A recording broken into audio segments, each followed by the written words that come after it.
Bonjour à toutes et à toutes, c'est Animedia et aujourd'hui on va faire une présentation manga de Sword Art Online.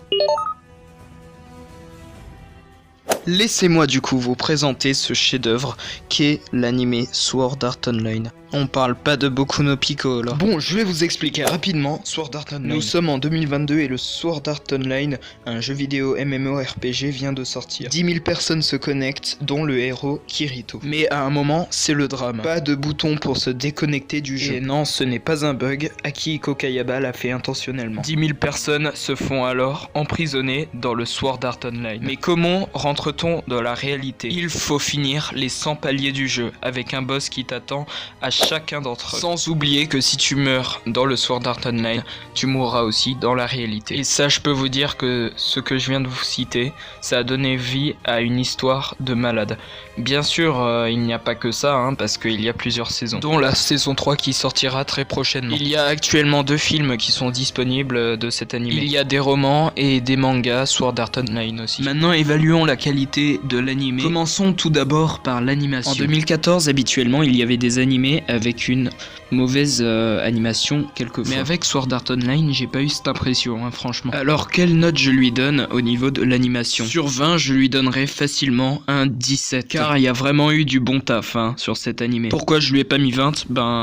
Parce que c'est pas le meilleur animé au niveau de l'animation. Qu'est-ce que ça donne Sword Art Online scénaristiquement? Sword Art Online, c'est une pépite, franchement. Scénaristiquement, ça a inspiré plein d'autres animés de réalité virtuelle. C'est aussi lui qui a beaucoup popularisé ce style d'animé. Et je peux vous dire qu'il est dans mon top 10 de mes animés préférés. Par contre, il y a un petit problème, c'est qu'il y avait de l'idée en fait sur cette idée de SAO, monde de survie et tout. Mais ils l'ont fait durer 12 épisodes seulement. Bien sûr, je parle de la partie Sword Art Online. Comme je vous l'ai dit avant, il y a plusieurs saisons. Scénaristiquement, c'est un 18 sur 20 qui s'impose. Au niveau de l'émotion, pour ceux qui ont tout vu dans Sword Art Online, eh bien vous savez que le 20 sur 20 que je lui mets au niveau de l'émotion, il le mérite cet anime. Bien sûr, je ne spoile pas pourquoi. Passons maintenant sur l'analyse de la bande son. Vous l'avez peut-être remarqué, depuis le début de la vidéo, il y a un OST de Sword Art Online qui passe. Et oui, les OST de Sword Art Online sont bel et bien magnifiques, sans parler des openings et des endings. Putain, la bande son dans cet animé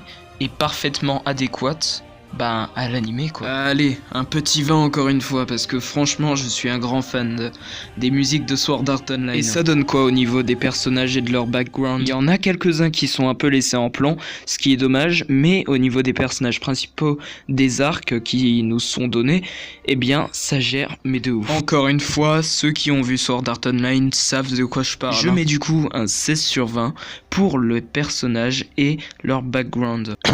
Ça va, vous me suivez encore? Parce qu'il n'y a plus besoin en fait. Cette vidéo arrive maintenant à son terme, j'espère qu'elle vous aura plu, lâchez votre like et abonnez-vous si ce n'est pas encore fait. Pendant ma pause d'une semaine ou deux, je me rappelle plus trop, j'ai préparé 64 vidéos, enfin les miniatures en tout cas, pour cette chaîne YouTube. J'espère qu'elles vous plairont et pour ça, n'hésitez pas à activer la petite cloche. Et sur ce, on se dit bye bye et à la prochaine les amis.